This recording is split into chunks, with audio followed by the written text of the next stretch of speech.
now for something completely different. The Bitchspot Report. Welcome to the Bitchspot Report, the conservative atheist podcast that's not afraid to tell the truth, the whole truth, and nothing but the truth. Every week, your hosts, Cephas and Mike, will take on the latest religious and political news and examine the world around us from a distinctly conservative and skeptical perspective. Join us now for this episode of the Bitchspot Report. Yes, we're back, and, well, about the same as ever. This is episode 36 of the Bitchspot Report podcast, the podcast where conservative thought and non-religious belief combine. We're your hosts, Cephas and Mike, and we invite you to join us for the next 90-ish minutes for a trek through religious insanity and political stupidity, and hopefully have a little bit of fun along the way. So how are we doing this week? Life's been good. Well, that's always a good thing. The best part of life is a non-eventful life where everything just kind of works. Yes.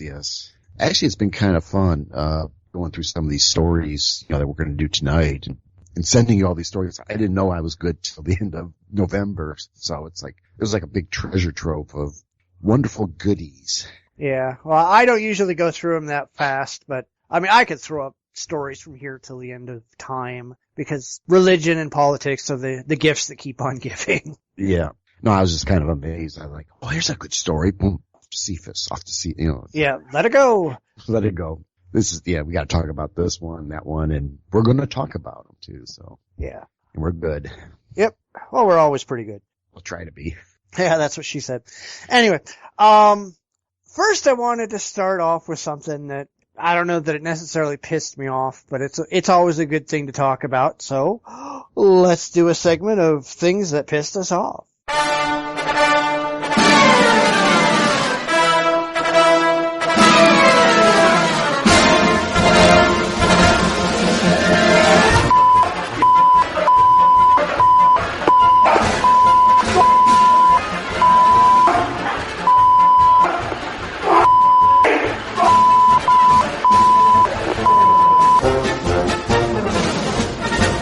It strikes me that there's a particular brand of theist who thinks that all they have to do to debate the religious beliefs is to simply repeat the same argument over and over and over and over and over. They don't have to defend it. They don't have to support it. They don't have to produce any evidence. It's enough for them to just repeat it ad nauseum. On my blog recently, I had a repeat encounter with a theist named Stan who runs a website called Atheism Analyzed, and if you haven't seen his particular brand of insanity, by all means go over and look, because it's hysterical. The fact is, though, he doesn't really analyze anything. He just whines that atheism isn't his particular brand of religion. So anyway, over on my blog, he kept accusing me of engaging in a logical fallacy called a category error. So I proved that not only was I not doing that, but he didn't even understand what it was, and, in fact, he was the one doing it. This kind of stuff is just ridiculous. But every time I pointed out his mistakes and where he was just wrong, he just kept repeating the same thing over and over and over and over again, often 8-10 times a day. I think we mentioned this a show or two ago, where there was a theist who, after I didn't respond for a couple of hours, he'd just go, well, I guess you're just afraid to debate me, you're not going to respond anymore. It's like, dude, get a life. This guy honestly has no life. I don't know if he's like in his 70s on SSI or something, but right. This guy has the time to write these massive posts over and over and over. And they're all pretty much exact copies of the last post that he wrote. Even after I've corrected him, he'll respond to the correction with another copy of what I just responded to. What the fuck is wrong with these people? I really wish I knew. It actually kind of reminds me of that South Park with the World of Warcraft. And they had that guy that was like, he looked like he was like 300 pounds, couldn't move. All he can do is move the joystick around. It's like, dude, you got nothing better to do. I've seen these guys before. I mean, it's like, well, a good podcast. Well, not a good one. I won't say it's a good podcast, but there's, this Alex Sakaris does that, Skeptico podcast.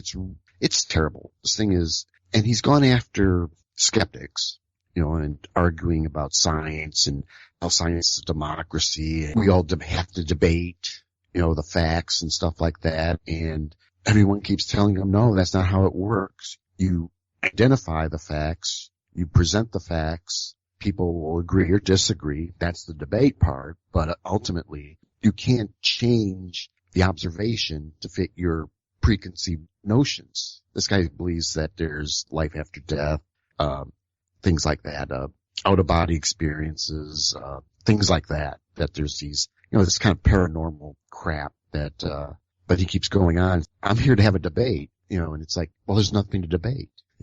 I've seen him going up against, Steve Novella. I've seen him go up against Brian Dunning. I think he's met Massimo Piccolucci, all these big names, and they all tell him the same thing. No, this is not how science works. You can't just try to, fit your preconceived notions, or you're trying to jam a idea into something that you can't do. You have to have evidence. You have to do experimentations.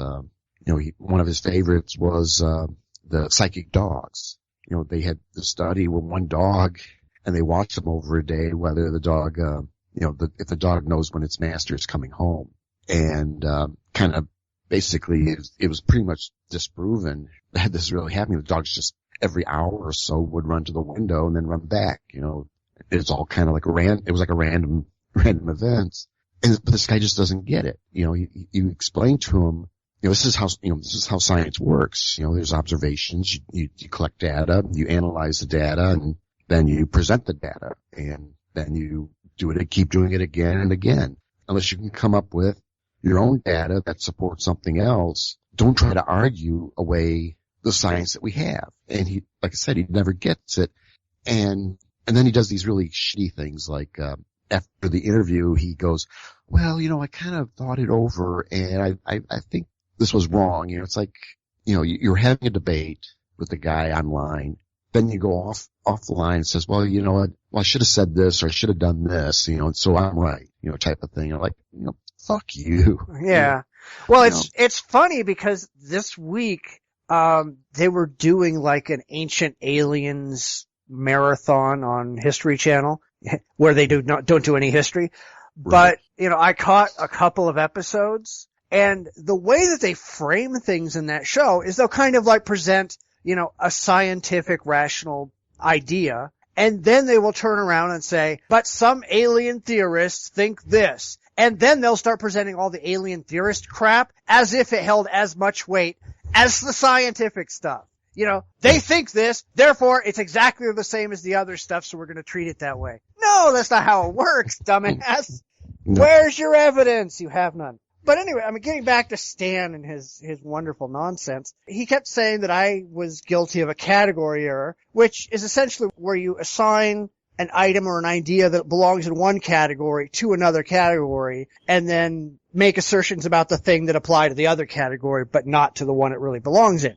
And he started saying that I was engaging in a category error because I was placing everything into the materialistic category and ignoring the supernatural. And I pointed out that no one has ever demonstrated that the supernatural is actually a valid category to begin with. There's no evidence that there's any such thing as the supernatural. Therefore, I can't possibly be engaging in a category error when we only have one demonstrable category to begin with. And he didn't like that. The fact is, he's the one placing objects he can't even prove are real into a category he can't even demonstrate exists. He's the one with the category error. And as soon as I pointed that out to him, he went right back to just making the same claim over and over and over. Yeah. And at the end, I basically just said, dude, I got better things to do than explain this to you over and over. Cause I just kept, here's his claim, here's my refutation, here's his claim, my refutation, over and over and over. And he wasn't getting it. So I just basically said, anything that you post that I've already refuted, I'm just gonna delete until you can come back with something new or some evidence or whatever. It's not worth my time. And so he eventually, pulled his typical, a lot of insults and ran, promising to post everything on his own blog. Well, okay, dude, knock yourself out. Post anything you want. I'm not going to go read it. I don't give a shit about you. Yeah. It's just, these kind of people are just, they're stupid and they don't get it.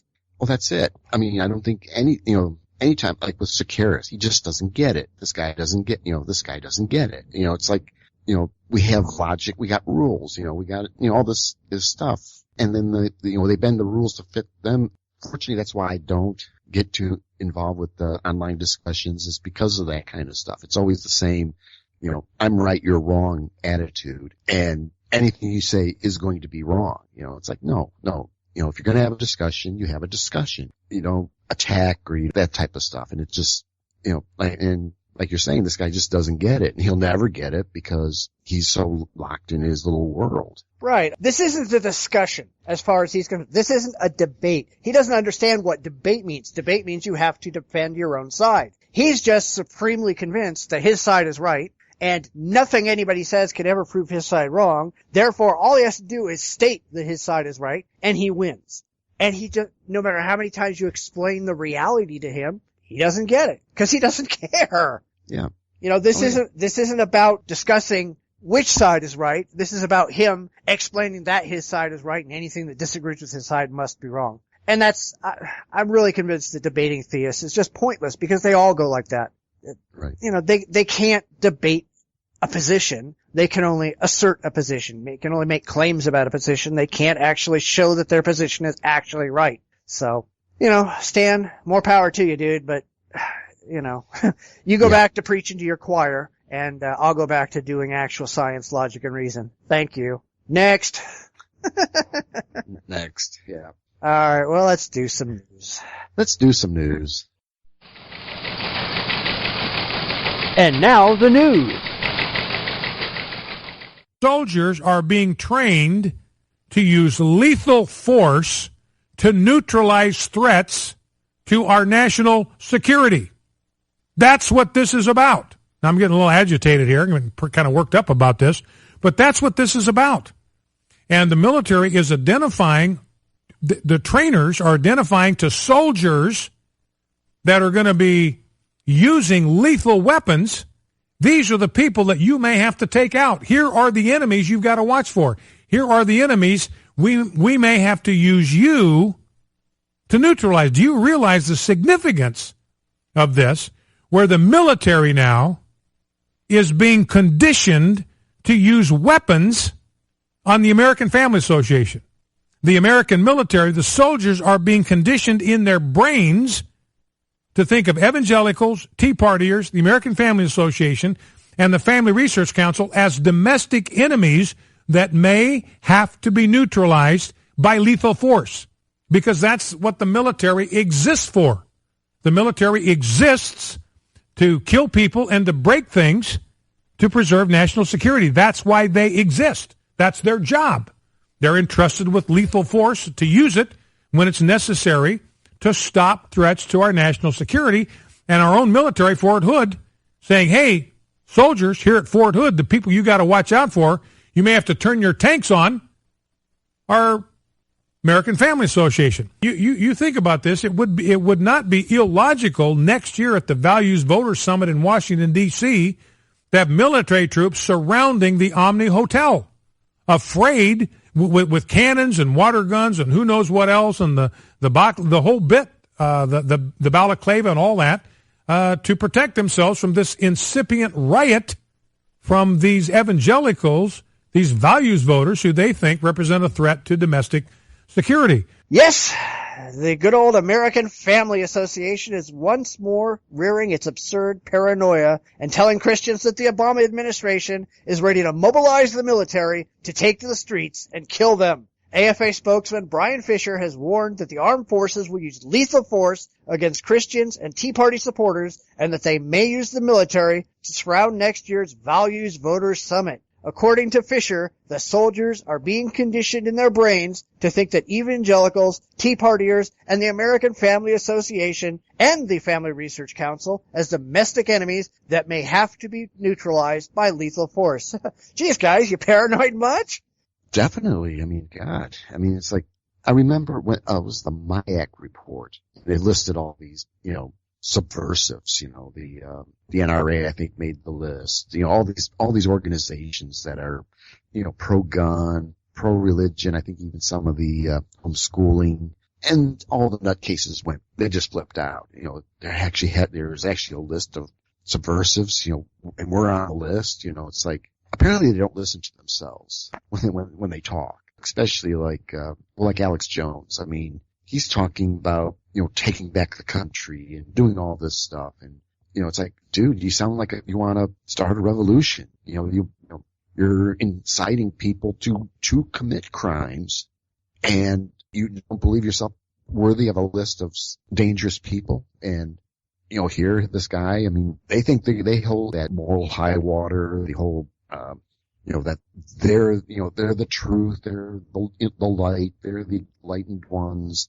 And seeing their name pop up on a list as being nutcase subversives, it's like it freaks them out, and it flips whatever switch in their head, and away they go. And then you get Mr. Fisher here saying this kind of crap. Yeah, well, I mean, this all plays into something we're going to be talking about later anyway. But, I mean, honestly, these people are not only paranoid, but they're incredibly egotistical. They all think that people are afraid of them, and that's why everybody's out to get them. And you're right, it's not just the religious. There's a lot of gun nuts out there, for example, who are convinced that the government is going to come and get them, and everybody's watching them and paying attention to everything they say, and they're so afraid of these people with their 10 guns that they're going to break down their doors, and they're going to have to fend off the U.S. military with their, with their little machine pistols. It's like, right. These people, there's something fucking wrong with these people. But it plays into a very religious mindset where all these people just think that they're just so far above and beyond everyone else, that they're so special and superior that everybody hates them and wants to get them. And this actually plays, there's a lot of religious people out there, a lot of religious radio hosts, etc.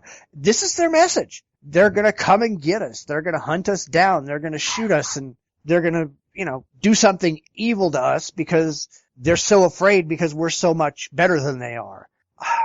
Right. I don't get that kind of mentality. I mean, there's something wrong with these people. Oh, definitely. And then, they'll harken back to, Waco, in the Branch Davidians, and they say there's a precedence for the government coming to grab your guns or, oppress your religion, and it's like, dude, they don't really care what happened. It's just that it was religious nuts with a bunch of guns and the alleged, child molesting going on at that camp. And they think that it's all part, and then maybe it's playing into that end times, that Revelations, rapture thing, the hell on earth and all that kind of stuff, and the second coming of Christ. So this may be even nothing more than more rants to encourage that to happen. Yeah. It's like, so it's, who knows? I would love to know what's going on in his head. I'd probably use my mind and probably have to put in a rubber room afterwards, but what's going on in this guy's head? And it's like this, I'm sure it's probably more propaganda than any type of factual information. And he'll get his people riled up. They'll send money to him to keep his organization going. And then he'll say something like, oh yeah, well, we fought the good fight. We prevented this from happening, and we're good for another year, Yeah. Well, I mean, I'm sure that these people and a lot of the gun nuts who are doing this kind of stuff, and they all fit into the same kind of theological bent. But it's not just Christians. You have Muslims who do the same damn thing, who scream that, oh no, everybody's out to get the Muslims and blah, blah, blah, blah, blah. I'm sure you've probably got the Buddhists doing the same thing. I'm sure you've got all these different religious groups. The Scientologists do the same thing. Oh no, they're out to get us because they know we're right. I'm so convinced that humanity is just fucked beyond all reason. There's something wrong with the human species, or at least a huge percentage of it. I'm surprised we're still around half the time, because these people are just not rational, reasonable, intelligent individuals. They're just a bunch of idiots. But yeah, they follow these charismatic characters. I mean, and they'll follow them to, whatever hell that they create. I don't know. I mean, it's sad. I think it's ridiculous. I mean, why would Obama be wanting to target these people? It's like, because Obama's an evil Muslim. Come on. Well, I know that, but, it's like, okay, why pick on them? It's like, shouldn't they, wouldn't Obama be also picking on, who would he be picking on? Like I said, that MIAC report, they're going to grab everybody. It's like, I think very few fall off the list. I don't know. And, there was that paranoia over some of the programs that they were, what is it, civilian, there was some type of civilian thing, and they're making it sound like it was a paramilitary force. I mean, they were going to have kind of paramilitary type uniforms, but I don't think they were going to have guns, but they're supposed to be trained to take guns from gun owners, and I'm like, I don't see the logic. I mean, sending an unarmed kid to take a rifle from a beer swilling hunter type, I don't think that's going to work too well. No, it's not going to work well at all. And it's not going to end nice either. But they seem to think that, all this stuff, it's like this paranoia run amok. Well, it is. And I think a lot of this, and I think all of this really comes down to, these are people who are used to their belief system or their position being in power. They used to have all the power, all the control, all the influence. And now that they don't, they have to sit around and scream that the world is coming to get them because they're losing their power incrementally. There used to be a point in time when you had to be a Christian. If you go back far enough, they were doing the same thing the Muslims are doing today, where they're just killing non-Christians, the Inquisitions, etc. Right. And their power has gone down over the years. And now they're at the point where they really have no power. They've got numbers, but they really have no political, no social power. And now they're sitting around screaming and crying that the world is out to get them because they want to return to their position of superiority, and they're not going to. I think that's a big problem that a lot of these groups are having, is that they're realizing that they just don't matter anymore. And that probably that reinforced the end times type stuff. That seems to tweak them enough.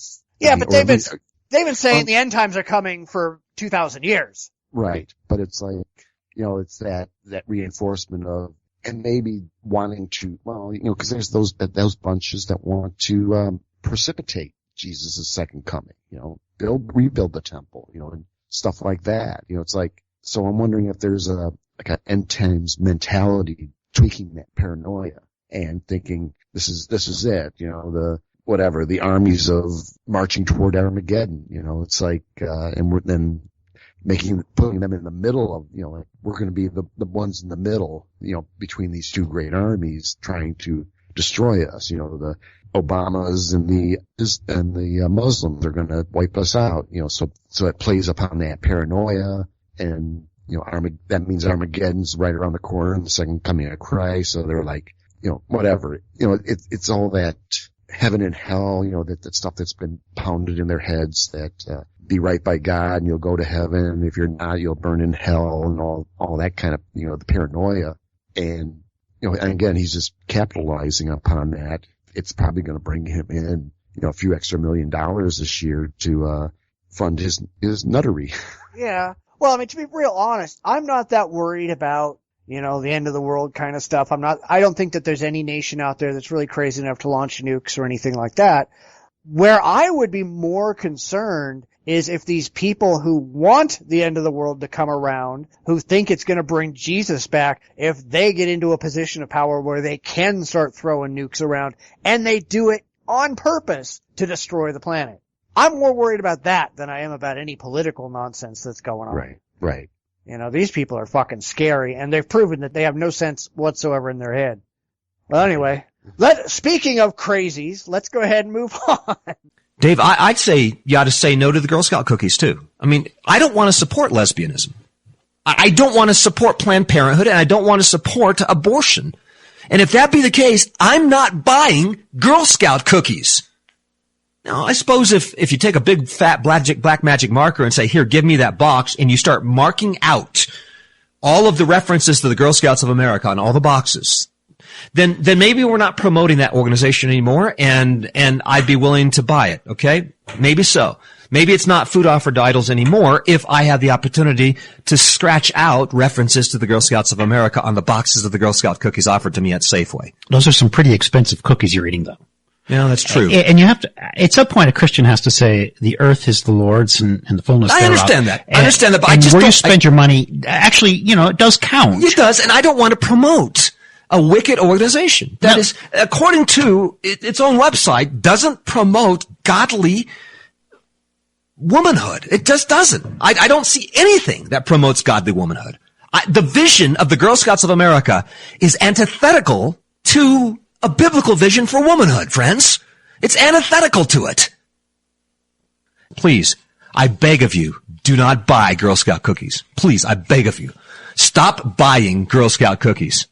And if you do, take a big black magic marker and cross out every reference to Girl Scouts of America on all the signs and all the boxes, because we don't want to promote that organization. Yeah, same place, Right Wing Watch. Kevin Swanson begs you not to buy communist, lesbian Girl Scout cookies. I sat there and laughed, and I heard Cognitive Dissonance talk about this, and I'm like, come on, the Girl Scouts are this evil force on the planet that is promoting abortion and lesbianism. Mr. Swanson, pull your head out of your ass. You got these 8, 9, 10, 11-year-old girls. I don't know what the ages might be. You got these little girls, they're selling cookies to raise money. I don't know where the money actually goes. I imagine part of it goes to the troop and probably some to go to programs within the Girl Scouts and maybe some charity work and all that kind of stuff. This isn't a part of an agenda to turn your daughters into lesbians and make your family have abortions, and there's no conspiracy here. It's just girls selling cookies. You know, this has nothing to do with any type of political agenda. And then he goes and he says, well, if you have to buy them, just take a Sharpie and mark out Girl Scouts. And like, dude. Well, I thought that was hysterical. They're going, it's like, all right, for those of you who completely lack any self-control whatsoever, why are you marking out the name? You already bought the cookies and supported the causes that you're claiming you don't want to support. Now you're just hiding it. What an idiot. You already did it. Yeah, what point does that, it's like, dude. Write Jesus cookies on the side. Yeah. Might bullshit your way into believing something. I don't know. Yeah, it's, this is just so, it makes no sense.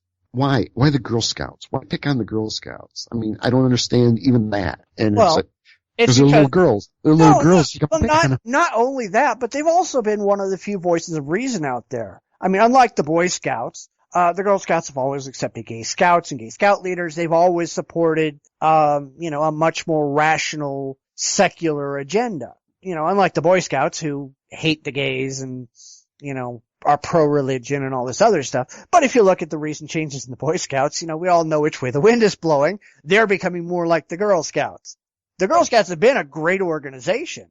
Now, I'm sure some of it has to do with them being girls. I thought it was funny when they're going, girls shouldn't participate in Girl Scout cookie sales because it might convince them that women ought to compete with men in the business marketplace. Well, duh, dude, you say that like it's a bad thing. Yeah. That's the other thing, it's like, why are the religious so down on women? What purpose? I used to think, it's just their book telling them to do that. But it's like, here in the United States, quite a few women work. A lot of them are executives. I'm sure you've got Bachman and Palin. These are leaders. If you can throw in Hillary Clinton and, some of the other women that's been in politics. It's like, but why is it all of a sudden this wanting to put women down? I don't know if it has to do with that, again, that kind of that 50s mentality, the Leave It to Beaver, perfect home, the mom stay at home barefoot and pregnant and all that kind of crap.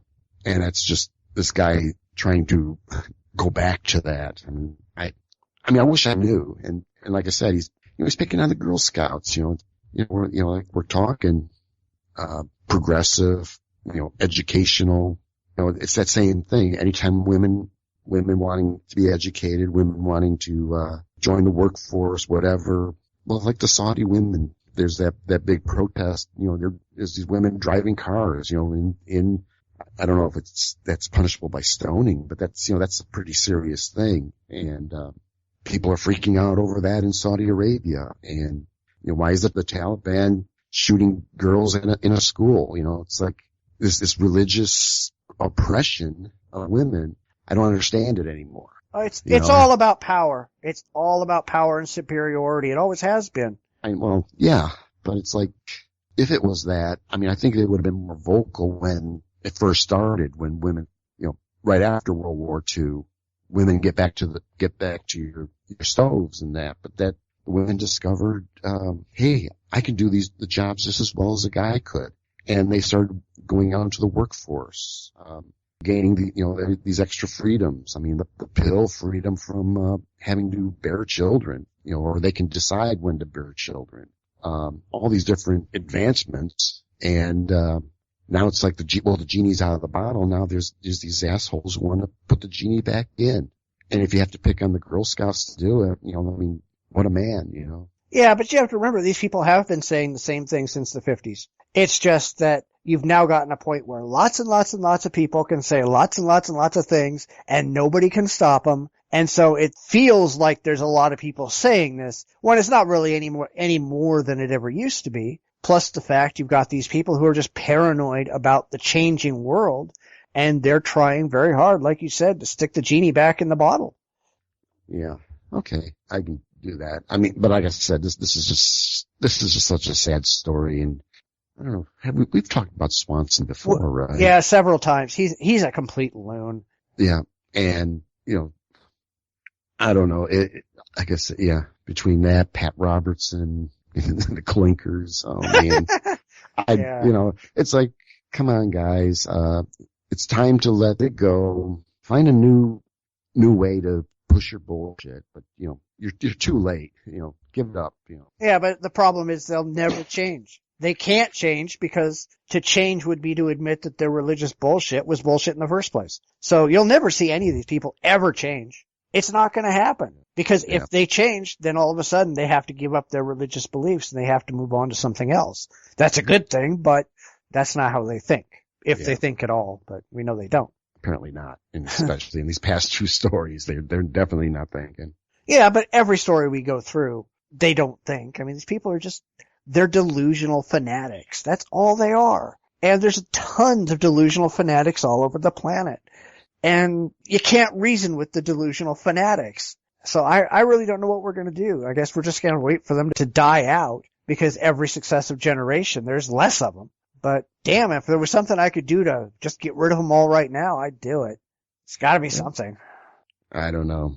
And what I'm thinking right now, I wouldn't want you to go to jail over. Yeah. It's not worth going to jail over. Oh no, I wouldn't do anything illegal, I mean, it's like there's got to be some way to, beat some sense into these people's heads without actually beating them. Because unlike them, I would not go out and resort to physical violence. But it's a shame Larry Flint doesn't go after these guys. He's done a pretty good job on a lot of the Republicans, the slimy ones. It'd be nice to see what kind of skeletons are in these guys' closets. Oh, I'm sure there's plenty of them. I mean, let's face it. Let's look at all the TV evangelists who've gotten discredited, and then they turn right around and come back, say, I'm sorry, and they've got a giant flock again giving them millions of dollars. Bakers and all the rest of these lunatics, the religious people just don't think. They just react emotionally. Yeah. It's for them, it's like, screw me once, shame on you. Screw me twice, bring it on. Yeah. I don't know. All right, well, let's go ahead and jump to the next one. Zanzibar is a mess. Now, I've talked about this before, particularly in the case of the two British girls who are working with an aid organization only to have acid splashed in their faces by Muslim extremists. But now we've got a Catholic priest and a moderate Muslim cleric who've also been attacked with acid, and the Islamic extremist group Wamsho has claimed responsibility for all of these attacks. In a nation where 96% of the population professes to be Muslim, albeit in a very moderate form, there are many signs that Zanzibar is undergoing an insidious, creeping form of religious radicalism, where anything too Western is rapidly becoming forbidden. Nobody go to Zanzibar. It's one of many countries in the Middle East and the Far East that you don't want to be caught dead in. Because you probably will be. Yeah. It's horrible. Didn't read the whole thing. I'm just starting. Numerous arson attacks that destroyed or severely damaged many churches last year should have served as a clear warning signal of this tendency. Local bars, numerous hotels and stores that sold alcohol we're also the targets of threats and attacks. There is some scary shit going over there. Yeah, well, I mean, Zanzibar's typically been a very moderate country, but in 2011, 2012, the hyper-religious Muslims wanted to whip women who wore miniskirts during Ramadan. And the government said, hell no, and there was all kinds of violence based on that. You know, I'm not going to say that all religion causes harm, but when religion causes harm, it's ridiculous. The more radical it is, the more harm it causes. Yeah. How do you justify this shit? You can't. There is no justification other than their holy books and their imams are telling them to, this is what the book says, go for it, people.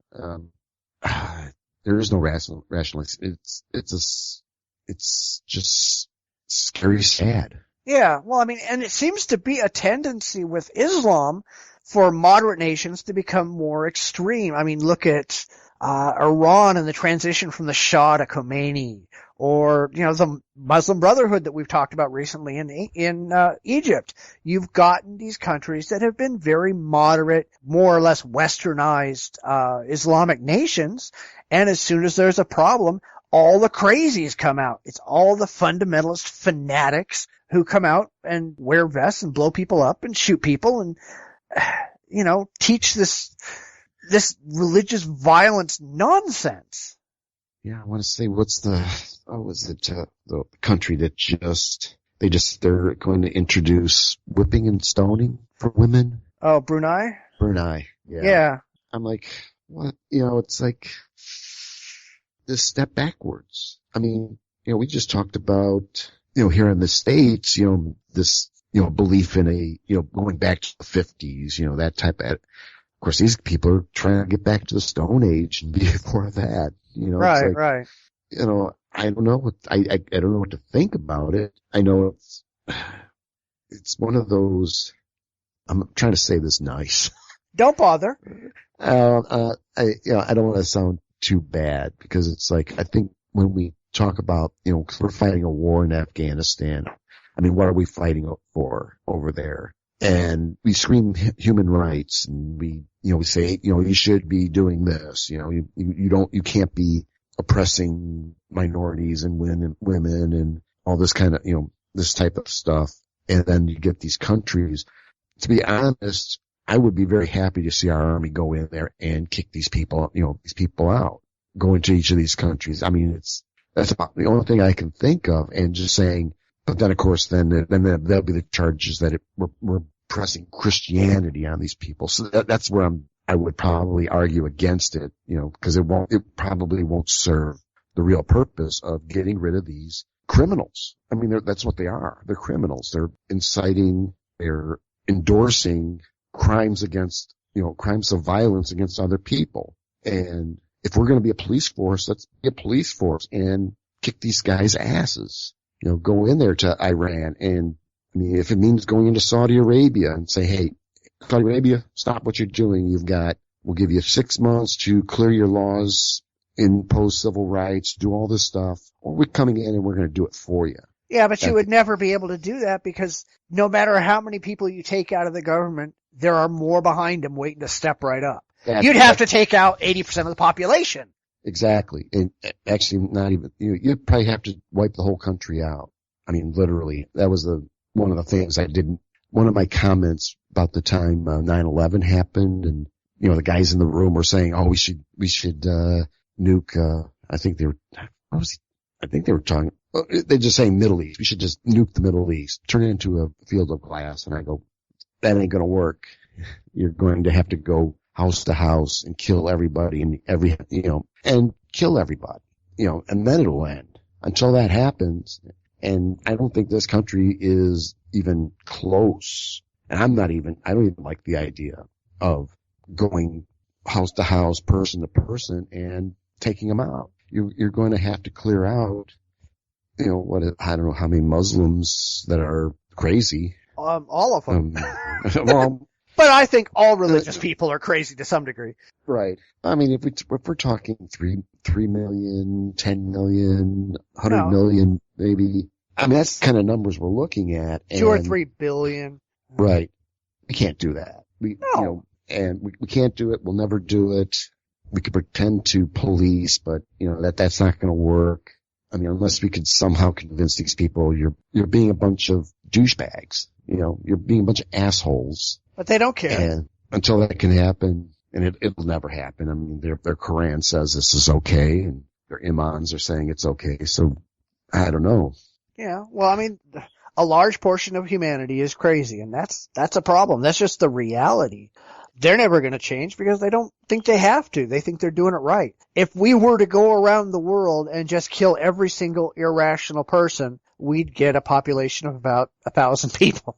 Because there aren't that many of them. That's the problem. There just aren't that many of them. And the reality is, I recently had this other discussion with a Christian who accused atheists of being intolerant and not wanting equality. And I pointed out to them that Christians and other religious people, they don't want equality or tolerance. They don't tolerate other people's religion. They don't want to be equal to other people. They just want to be returned to their position of superiority where they used to have all the power. And I think that's really what it all comes down to. You've got the people in Zanzibar, the radical Muslims want the power. They're starting to demand that Muslim dress be worn even by foreigners, and radical violence be used against any religion but their own, and even against moderate or liberal sects of Islam.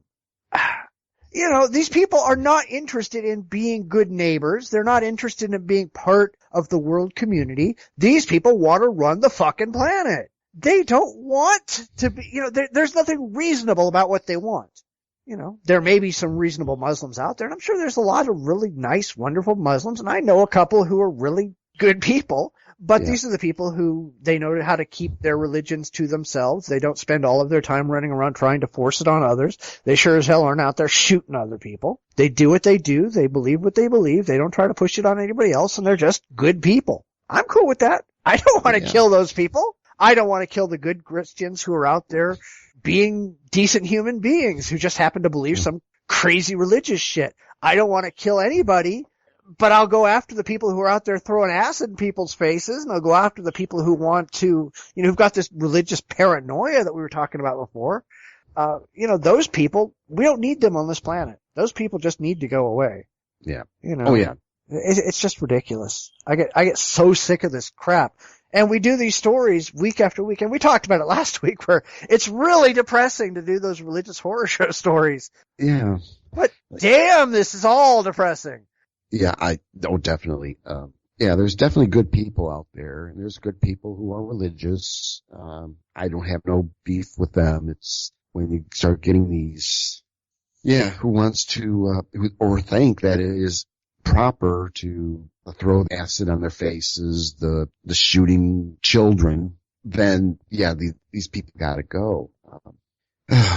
It's just it's just sad that there are people, there are decent people, and see, even on top of it, even with the decent people, especially here in the States, you get these Christians who, if you have any connection to Islam, you're evil, type of attitude. And so, the Christians aren't, there's those that are not even, they gotta go. I mean, it's just this weird, that percentage, and they'll never get it. I mean, it would be nice, but if we have to play police force, somehow this has got to sort itself out, and I'm hoping cooler heads would prevail. Unfortunately, I'm not too optimistic on that one. Well, it's not cooler heads, it's saner heads. But these people aren't sane. Yeah. I mean, whatever God they're listening to, it's definitely not. Just wondering what kind of leadership they have, where they're getting. I mean, is this just exports from Afghanistan? What's going on here in Zanzibar, or what? I mean, well, you never see the leadership strapping on the bomb vest, do you? Definitely not. They've always got other people they can get to do that. You don't see these people going, "Hell, I'm going to Allah for my 72 virgins." Yeah. These people are hiding in fucking caves. Yeah, definitely. Yeah. But I mean, religion is just insane. It's just, I don't understand these people, and I run into them and talk to them every single damn day. And I cannot identify in any way, shape, or form with their insanity, even though I know that at one point in time I had it. I believed, not that kind of craziness, but I believed a lot of religious craziness myself. And now it's like, how in the hell can I ever rationalize having had that mind poison? I don't get it. I just don't. Please, somebody explain it to me, because I don't get it. Well, it could be just, you're growing up. I'm assuming your parents encouraged that. And of course, you're immersed in that world and being able to find ways out. If you're like any human, you're inquisitive. You start reading. That's what it was with me. I read science. I love to read, any science, history, those type of subjects. And I wasn't terribly religious anyhow. I think I've told my story before.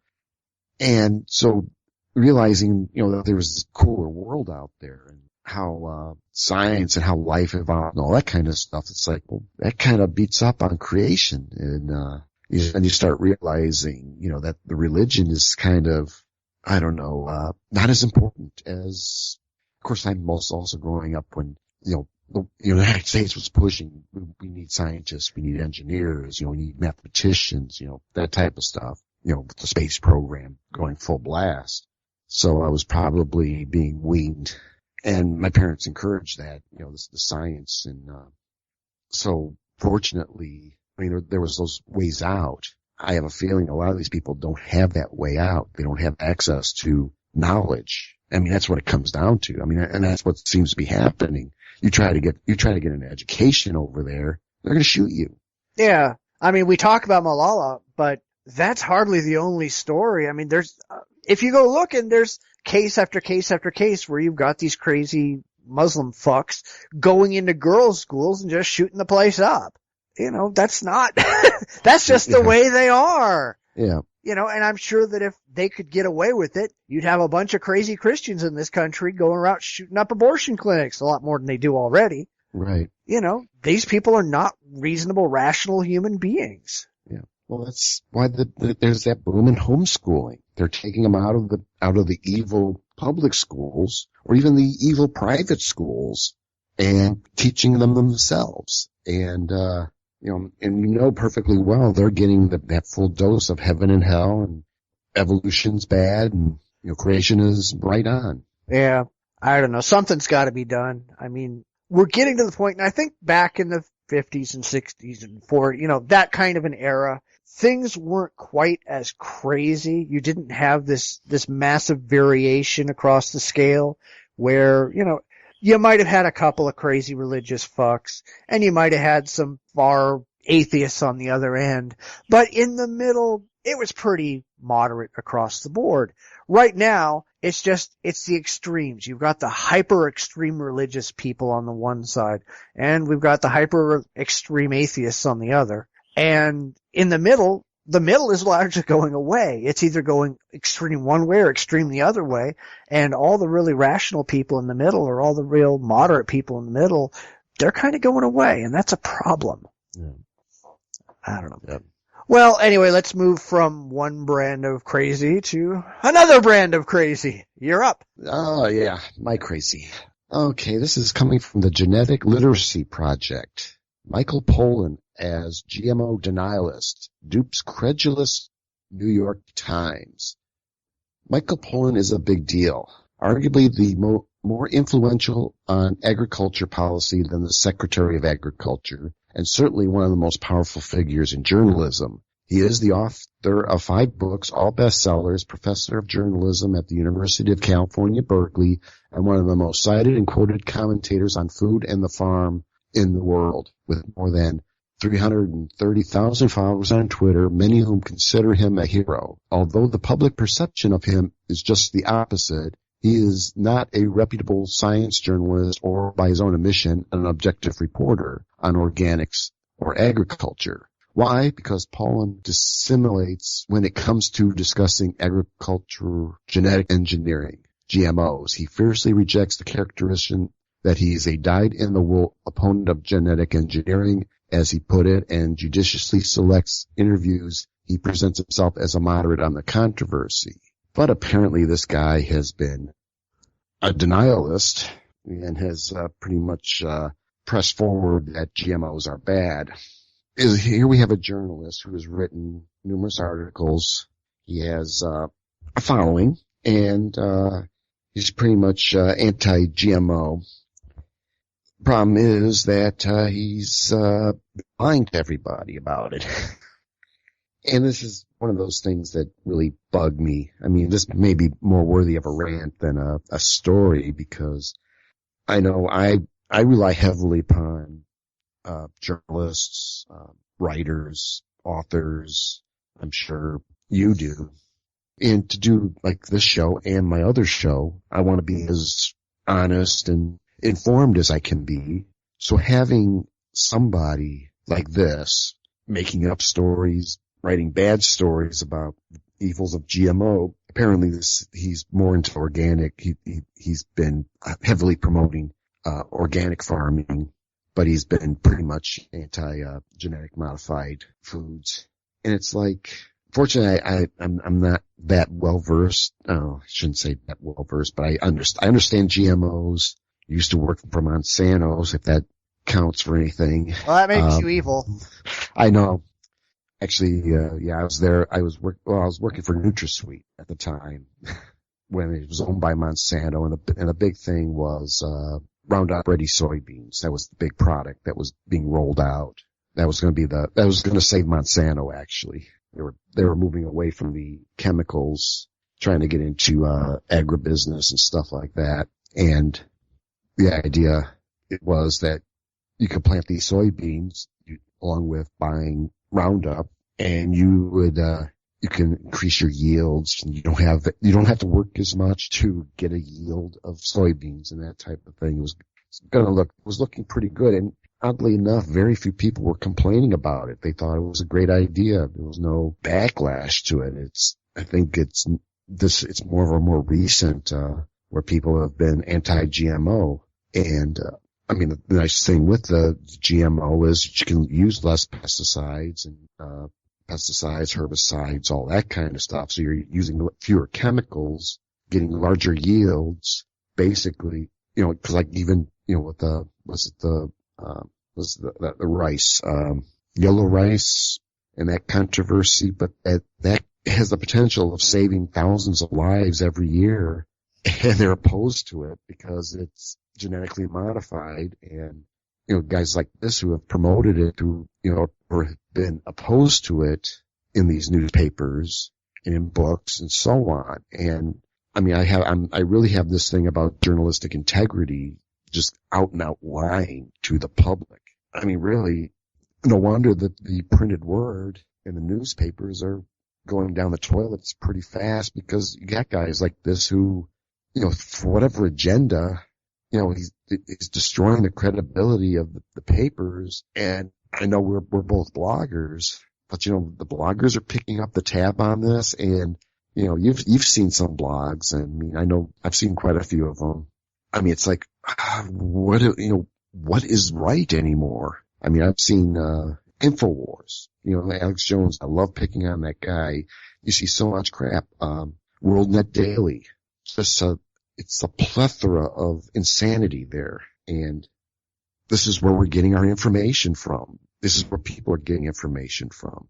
Yeah, but the problem is that, and I don't want to go off on a media rant because that's a whole different thing right there, but the quote unquote mainstream media, it's not about information anymore. It's about agenda. They're not out there to tell people what's going on. They're out there to change people's minds and change people's beliefs. It's not about the news. It's about the position. And a lot of people online do that. A lot of bloggers do that.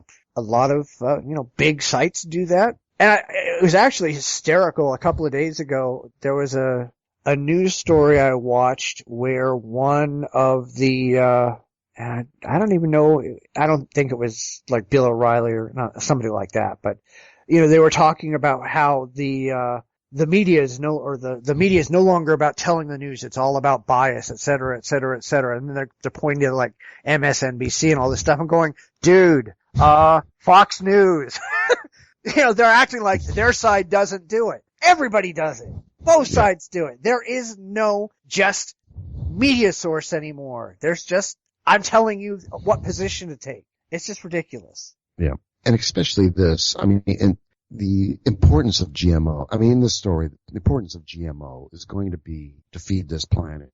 And if we don't start figuring out ways to feed these people, either we're going to have to figure a way off this planet, terraform Mars, whatever the plan is, or we have to start biting the bullet, and GMOs can very well be an answer to this. Yeah, well, the problem is that virtually all plants we have today are genetically modified. I mean, that's what fucking selective breeding is. It's just over a much longer period of time. We're modifying their genes. Yeah. If it wasn't for genetic modification, this planet could not support the population we currently have. 7 billion people can't fit on this planet. I'm sorry, people. The only reason that most of the people in the third world are alive is because of genetically modified plants that will grow in deserts with less water, with a higher yield. Fuck you people who are anti-GMO.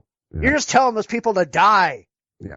Oh yeah, and apparently this guy is big on organic farming, and he's kind of anti-big farm. It's like, if you want your organics, fine. No, not fine. It's fine. But you know what? You're going to have to deal with the fact that there's going to be people who want food. They're going to need food. The organics are going to go away because they're just not as efficient. They're not as robust. You're going to, just the amount of land you need to use. And you know what? Everything's cheaper. I mean, even just non-GMO regular food is so much cheaper than this organic. And it's like, in a lot of cases, the organic stuff is using more chemicals than what the regular farms are using.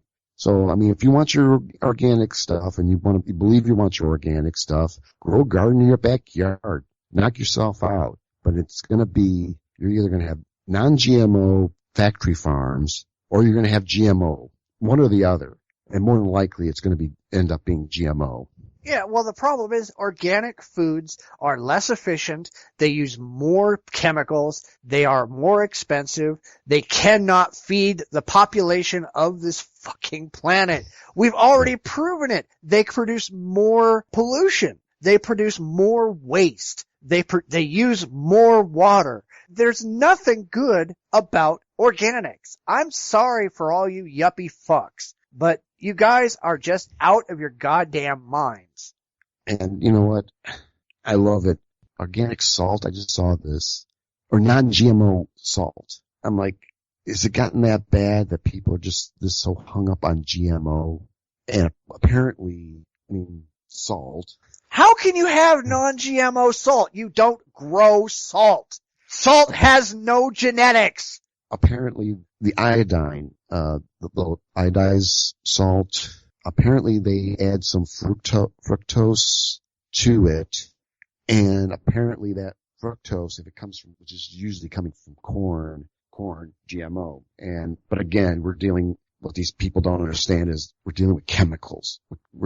Salt, sodium chloride, iodine. It's an elemental. Yeah, everything is a chemical, dude.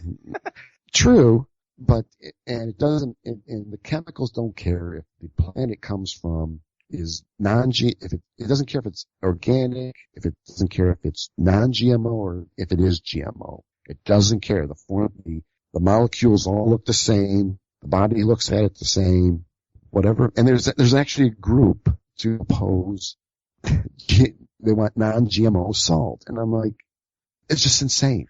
Stupid. It burns. It does, exactly. Doesn't anybody understand? I remember early on, the real concern about GMO was that they were using peanuts genetics or peanuts to do the gene splicing to put the DNA together.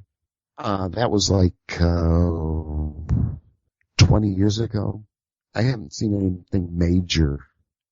Anything wrong from those early soybeans. They've been doing the same thing past 20 years. I don't think there's a problem. GMO's been around where they actually splice genes. They've been around about 20, 30 years probably. Well, probably with experiments, about 40 years they've been doing that. We've been modifying our food 10,000 years, 20,000 years, maybe 10, probably about 10, about the time we, humans started growing wheat and raising, cows and sheep and pig and all that kind of stuff. Even there, the cow has been so modified that it couldn't survive if humans just disappeared. Yeah. It wouldn't know what to do. Yeah, well, that kind of reminds me of that whole Ray Comfort thing with his fucking banana, where the wild banana looks nothing like the one that we've modified. And his whole argument was made on the one we modified. It's like, these people are just stupid, and it's just a bunch of ignorant fear-mongering. I mean, usually by people with no scientific knowledge, and certainly by those with no evidence at all to support their claims. It's anti-scientism and a fear of progress. That's all this crap is. Very much like the religious. Yeah, well, like I said, most people are stupid. Here's another category of stupid people. We just keep running into them, and I don't, how do we get rid of these people? Well, it'd be nice if this guy can get fired. That'd be a good start. I mean, you can't have this guy, he's telling a whole population, and he's only doing it to support organic farming. He's not really even doing that to beat up on GMO. He's more against the big farm. And it's like, I have issues with I do have issues I have issues with farmers. Okay. Especially in Illinois. These are guys, they always complain. They complain about if it isn't, they're being taxed too much. They can't get the highest price for their stuff.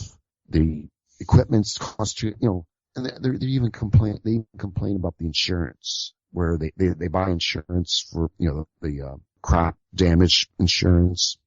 With that insurance, they have to plant. The first day of planting becomes April 1st. If they want their fields insured, April 1st is when the I guess the policy starts, maybe, I don't know. But if they plant before that, they don't get paid if their fields get damaged. And I see these guys in March. They're planting in March. And then they complain when they can't, they break the rules and they complain because the insurance didn't kick in till April 1st. And you're like, fuck you. If you would have followed the rules, you wouldn't have been screwed. Read the policy, fucktard. Yeah, well, there's a lot of people who do that kind of stuff, who think that they just magically are special and everything should cater to them, and you're wrong.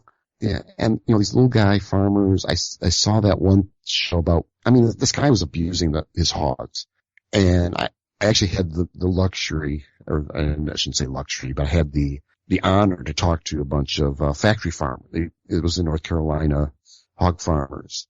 And there's so much money wrapped up in those hogs. And I'm thinking, well, these guys, everything's managed. They manage how much food it gets, what vitamins, minerals, they're vaccinated, they're all this kind of stuff. They keep them for a year. The farmer has to put so many pounds on the hog. They're really actually just renting the hog, or not really renting, but they're babysitting the hog for the Smith fields and all that kind of stuff. And everything is taken, everything's monitored, watched, and they're paid bonuses by, the pounds, by, the number of litters, all that kind of stuff. And there was this one show, it was kind of a hippie show, but, and this farmer was abusing his hogs. Hogs with, diseased feet, that kind of, and then they had to kill one of them. So, and instead of, I guess it's acceptable. There's different ways of killing a hog if you had to. They decided they were going to wrap a chain around its neck and use a backhoe to try to snap its neck. And after bouncing it for about a half hour, it finally died. And then they were just dumping it in a pit out back behind the farm in an open pit. And I'm like, this guy is an idiot. You see, look at the picture. There was 5 hogs. That's $5,000 he's had to kill. Of course, then everyone's defending this one little farmer. The government's picking on this poor guy, and it's like, no, he's a fuckhead. He lost 5,000. Who knows how many hogs die in his care? If it's 10, 20 hogs, that's $20,000 that could have been in his pocket. But no, he's destroying his own profits. the way he was running that farm. And, but he's totally clueless. I mean, it's like, oh, this is the way we've been doing it for hundreds of years. Fuck you. Look at the way the factory guys are doing it. They're doing it efficiently. The hogs are healthy. They're getting top dollar, and they're making a fortune off these hogs. And as long as we keep eating bacon and pork chops, and they're going to be rolling in dough. Yep. Well, unfortunately, there's this kind of a thought that doing it the old way is always the best way, but that's rarely ever the truth. The new way is almost always the most efficient way. It's the best way. It's the fastest way. People need to get the fuck over themselves and start dealing with the modern reality. Yeah. Well, anyway, I think we should probably stop with that. Yeah. We're beating that one to death. Yep. Let's do the main event. This is the main event. In a story earlier, we talked about Christian paranoia and the fear of the world around them, but they're hardly alone. There are plenty of other organizations, virtually all fundamentalist or evangelical organizations or of individuals who are supremely convinced that they're being tracked and hunted and examined under a microscope, or worse, that someone is going to get them, and the day will soon come when jackbooted military thugs will come break down their doors and take them away. So what causes this paranoia, and is any of it at all warranted? Hell no. Hell no. This has been going on for a lot of years. I mean, I linked to a couple of stories, but it seems that as society and science advances, and Christianity and other religions as well become more and more absurd and less important, that these people just get more and more extremist. The people who are so convinced that these things are true, they become more and more fanatical in their beliefs, and I don't get those people. Well, I would say it's that coupled with the guys like Alex Jones, the Glenn Becks, who are telling them.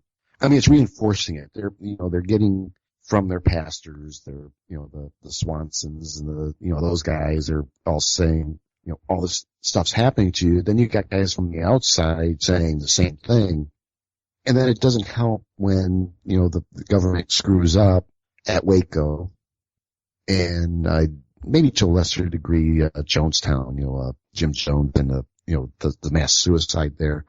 They're getting hit from all different directions with these weird realities. Of course, in their minds, again, we're dealing with. I want to say there might be a little bit, they prey upon the paranoia, and then of course that reinforcement of heaven, hell, Armageddon, end times, judgment, all that kind of stuff. I mean, that's how Koresh kept his people inside. He had these people convinced this was end times, and this was that they were experiencing the end of the world. And that's how he kept control of those people. And that's the same, I think a lot of these stories, I think with that in the back of their heads, with Waco in the back of their heads, it's just a self-fulfilling prophecy. And they're going to say, this has to be true. They did it to those poor people in Waco. They did all this stuff. The government's got us on a list. You've got the radio crazies, the TV crazies telling them, you're bad. You got even people like us who we're saying that they're bad people in a way. Well, they are bad people. I mean, I don't want to pick on the individual. I want to just pick on the whole, the people that are perpetuating this. I mean, I think that the people that are in these, these groups I think they're being abused by their pastors and their preachers and all that kind of stuff. I mean, it's guys like Ray Comfort who's that reinforces creationism over evolution, the rejection of science. You've got, Pat Robertson, who's whatever, the crazy shit that comes out of his mouth. And, oh yeah, well, he's an old guy. He's been doing this for years, and he's been a preacher for so long. We have to believe him. No, you're kind of trapped in an illusion. I mean, that's what it seems to me, that they're all trapped in this illusion that everyone's out to get them, and it has something to do with Jesus' return, or whatever the Islam's version of Armageddon, or the Buddhists, or whoever, Yeah, they all pretty much do it. I mean, I really think that this is really about fear. I mean, as I said before, Christians have enjoyed unparalleled power and influence in the public sector, and now that power and influence is just going away. And I think that a lot of evangelical Christians, that's just kind of a norm. That's the expectation. That's what they think is supposed to happen. They think that Christianity is supposed to enjoy special rights and privileges, and now that that's going away, what they're calling for isn't equality, it's an attack on their superiority. And that's why they're paranoid, because they think, oh my God, they're all going to come and get me because I'm not special anymore. Well, you were never really special. You had a superiority that you had never really earned and didn't really deserve. I mean, hell, look at Bill O'Reilly's annual War on Christmas. I mean, that's a good one because they pull this shit all every year. Yeah. It's just another symptom of all this. He and his ilk think that Christianity rules the roost, and the second anyone questions that, well, those people must be fascists or communists or enemies of the Christian state. It's ridiculous. And I know we're going to see that shit coming up in another couple of months because we're starting to move into the Christmas season. Yeah. Oh yeah, I agree with that. I mean, I'm just thinking, coupled with that reinforced paranoia, the fundamentalists, the group crazies. I mean, they've been told, the world's coming to an end we had camping telling everyone that the world's going to end on this day, and you got, all these different end time. I don't know if they're still around, if there's any podcasts or shows about, end time prophecy, and they're probably predicting sometime early next year there might be the coming of the second coming and all that kind of stuff, and people have bought into it. So I think they're losing position within the United States. They're losing their position of, their political power. They're losing their social positions, or they're being shuffled aside now, cause minorities, women, homosexuals, they're being brought up to equality, all that kind of stuff. And they see that as, it's attacking like every other, everything they seem to have believed in since, well, actually, I want to say since, I think if I've got the dates right, 1880s, 1890s is when the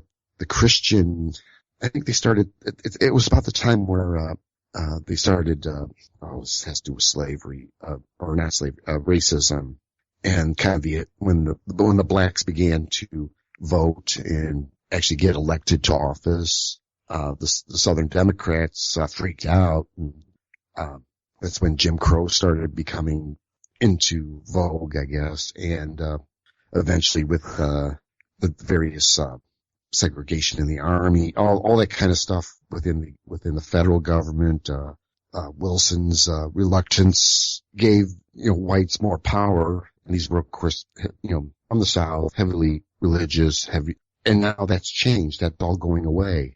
Blacks are now getting elected to office and running companies and being in position. All these people that they have oppressed are getting rights. They're letting them, we're starting to let them express the rights, and it scares these fundies, the religious crazies that they're being pushed out of their position. Yeah, but I think that goes right back to what I was saying before about the religious superiority is, well, now women are taking over the positions that were once held by these religious men. Blacks are taking over these positions that were once held by these religious white men. They're scared shitless because they're seeing their superiority in society going away, and they actually have to compete on a level playing field with people that they used to, be real shitholes to in the past. I mean, honestly, extremists claim that there's a war on Christianity, and they think that war is calling for a complete end to all expression of religion in public life, but they can't provide any evidence that it's actually true. In reality, society's moved more to the center with regard to religious expression and religious power, and the religious have blatantly abused their influence over the years and have earned that pushback. But instead of admitting their problems and saying, yes, we were wrong, or, yes, we've oppressed people, or whatever, and accepted whatever consequences there are, they've turned this whole thing into a war saying, oh no, we were never wrong, you're just attacking us.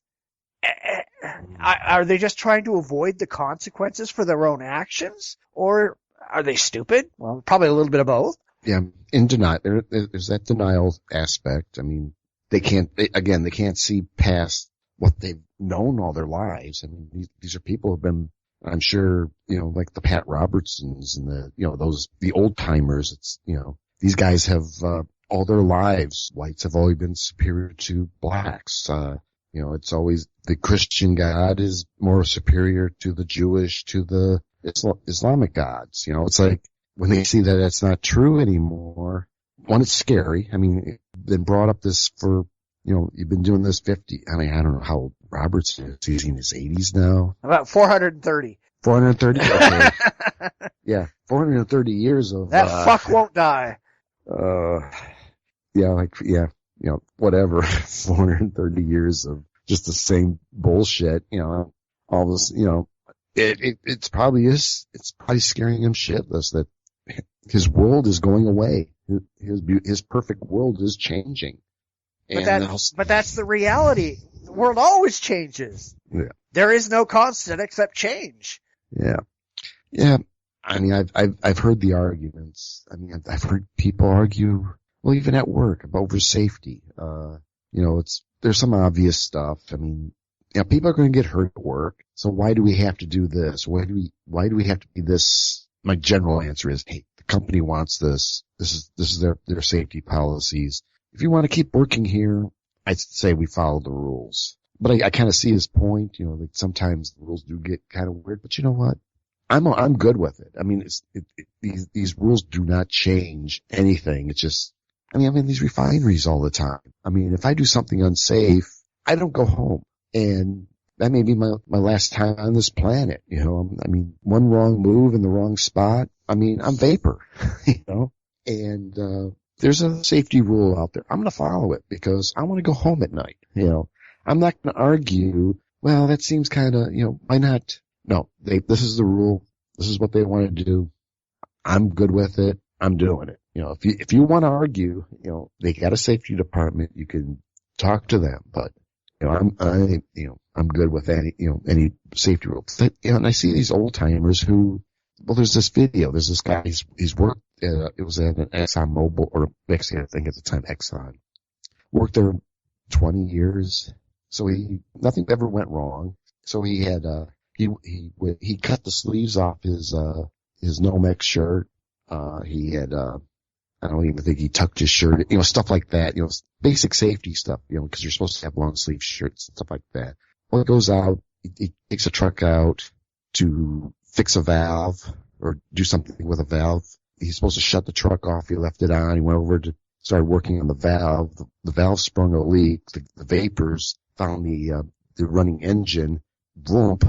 He went up like a Christmas tree. He survived, and he spent like 3 years of skin grafts and all that kind of, what's that where was it intubate? I mean, you're basically kept in like I don't know if it's a vat of water, whatever, and then he had to learn to walk again, and, cause his arms were all literally burnt down to the bone. The face wasn't where it's supposed to be. Really, he just didn't want to follow the rules. Change is going to happen. You're going to need to follow those changes, because if not, stuff's going to pass you by. I mean, early on in my career, everything was going to be done in basic program. Operator terminals were going to be programmed in basic. About a couple years later, it all turned into, I think they went to C, and I kind of knew that, but I never went and learned C. So it's like I missed out on, and that's changed since then too. Now everything's more, everything's like built in. So it's like you don't even have to think anymore about programming terminals anymore. But, if I were willing to change, I would have started taking some C courses so I can learn to program these terminals and kept going. But I did end up doing more electrical, the heavy duty stuff. So it wasn't too bad. Actually, I did it all right. But, it's just that change that comes along, and you gotta go with it. These guys don't want to do that, and they're getting left behind. So they're going to fight against it, and they're going to fight in stupid ways. You're going to get the Ray Comforts in his banana. The Pat Robertsons, the Swansons, picking on the Girl Scouts. I mean, yeah.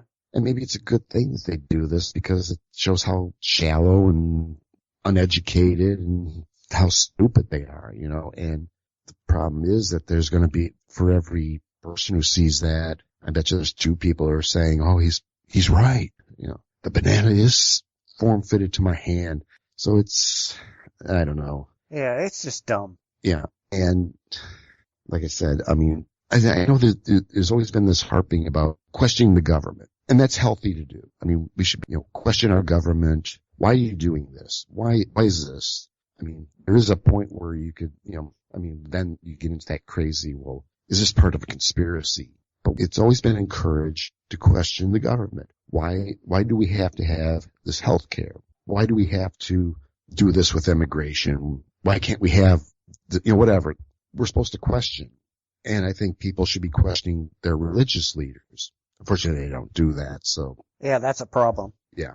But it's always healthy to question. We're always encouraged, and they're always happy to question the government why they're doing something. They're not going to question, their religion. They should be. If more people question their religion, there wouldn't be so much religion. Yeah. Yeah. But unfortunately, this stuff is not new. It goes back a long time. I mean, going back to the war on Christmas, O'Reilly didn't start this crap. It started out as a conspiracy theory by the John Birch Society back in 1959, where they claimed that there was a plot to take the Christ out of Christmas and replace it with the UN. So we could all be having UN-mas. You want to have UN-mas? Sure, why not?